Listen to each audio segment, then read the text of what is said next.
జగ్గయ్యపేటలో బాల చైతన్య స్ఫూర్తి క్రీడోత్సవాలు 14వ వార్షికోత్సవాన్ని ఎమ్మెల్యే శ్రీరామ్ రాజగోపాల్ తాతయ్య ఘనంగా ప్రారంభించారు. జీవీజీ జెడ్పీహెచ్ఎస్ స్కూల్లో జరిగిన ఈ వేడుకల్లో వందే మాతరం, జ్యోతి ప్రజ్వలన, జాతీయ జెండా ఎగరవేయడం, మార్చ్ ఫాస్ట్ వంటి కార్యక్రమాలు అట్టహాసంగా జరిగాయి. క్రీడల ద్వారా విద్యార్థులు క్రమశిక్షణ, జట్టు భావన, నాయకత్వం వంటి విలువలు నేర్చుకోవాలని ఎమ్మెల్యే చెప్పారు.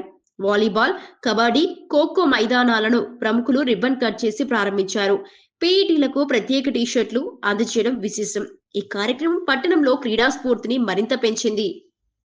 స్ఫూర్తి అనే విషయం మీద ఇప్పుడు మన రమణ గురువు గారు చెప్పిన మాట ఉంది. రమణ గురువు గారు మాట చెప్పారు, విద్యార్థులకి, యువతకి ఎడ్యుకేషన్ తో పాటు క్రీడా స్ఫూర్తి ఉండాలి, శారీరక వ్యాయామం ఉండాలని చెప్పి, నైతిక విలువలు ఉండాలని చెప్పి రమణ గురువు గారు చెప్పిన దాని మీద బాల చైతన్య స్ఫూర్తి నామకరణం చేసి, మరి నేను మున్సిపల్ చైర్ 2009 నుంచి కూడా ఆనాడు ఈనాడు కూడా ప్రతి ఏటా కూడా మధ్యలో 2 బ్రేక్ వచ్చిన 3 ప్రతి ఏటా కూడా బాల చైతన్య స్ఫూర్తి అనేది ప్రభుత్వ పాఠశాలలో, ప్రైవేట్ స్కూల్స్ లో కూడా అందరూ పిల్లలు మరి నిజంగా మంచి మార్పులు సాధిస్తా ఉన్నారు. మార్పులతో పాటు శారీరక దృఢత్వం ఉండాలని చెప్పి గేమ్స్ అండ్ స్పోర్ట్స్ కండక్ట్ చేయాలని చెప్తే ఆల్ మేనేజ్మెంట్స్ అందరూ కూడా ముందుకొచ్చి ప్రతి స్కూల్లో కూడా డ్రిల్ మాస్టర్ అపాయింట్ చేయడం మరి చక్కగా నిర్వర్తిస్తా ఉన్నాం. ఇది ఒక ముఖ్య ఉద్దేశం మాత్రం ఈరోజు చూస్తా ఉన్నాం, పిల్లలు బాగా చదువుతున్నారు, మార్క్స్ బాగా వస్తున్నాయి, మంచి మంచి ఉద్యోగాలు సాధిస్తా ఉన్నాం. మరి ఆరోగ్య విషయంలో మాత్రం చాలా వరకు మనం చాలా మంది బలహీనంగా అతి త్వరలో అనారోగ్యం గురవుతా ఉన్నాం. మనలో ఇమ్యూనిటీ పవర్ ఉన్నట్ల దానికి కారణం శారీరక వ్యాయామం లేకపోవడమే ఒకే కారణం చెప్పని డాక్టర్ చెప్పినా, మేధావులు చెప్పినా చెప్తున్నారు.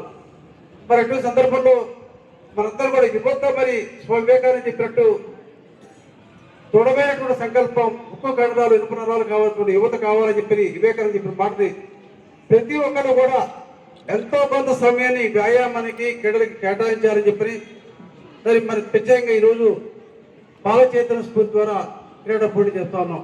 మీరు అందరూ ప్రతి ఒక్కరు కూడా ఎంతో కొంత సమయం ప్రతిరోజు గంటైనా సరే వ్యాయామం చేస్తారా, ఆటలాడుతారా, యోగాసనం చేస్తారా, సూర్య నమస్కారం చేస్తారా, తప్పకుండా ఎంతో కొంత సమయాన్ని క్రీడలు కేటాయించాలి.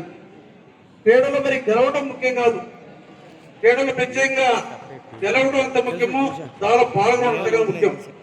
గెలిచిన ఒక్కడు మాత్రం విజయవంతులు కాదు, పాల్గొని ప్రతి ఒక్కరు కూడా నా ఉద్దేశంలో ప్రతి ఒక్కరు విజయవంతులు. ఎందుకంటే ఆటల్లో పాల్గొన్న వాడికి తప్పకుండా మరి దాంట్లో ఒక ఆత్మవిశ్వాసం ఏర్పడుతుంది.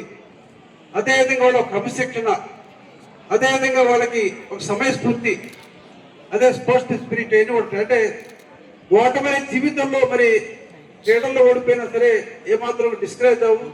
జీవితంలో ఎన్ని ఓటములు ఎదురైనా, ఎన్ని బాధలు ఎదురైనా సరే క్రీడాకారుడు ఎప్పుడు కూడా లొంగిపోడు. అటువంటి క్రీడా స్ఫూర్తి మీలో రావాలని చెప్పి గారు పదే చెప్తున్నారు. చదువుతో పాటు నైతిక విలువలు ఉండాలని చెప్పి దానిలో భాగంగానే మరి నైతిక విలువల మీద కూడా మరి కాంపిటీషన్ పెడతా ఉన్నాం.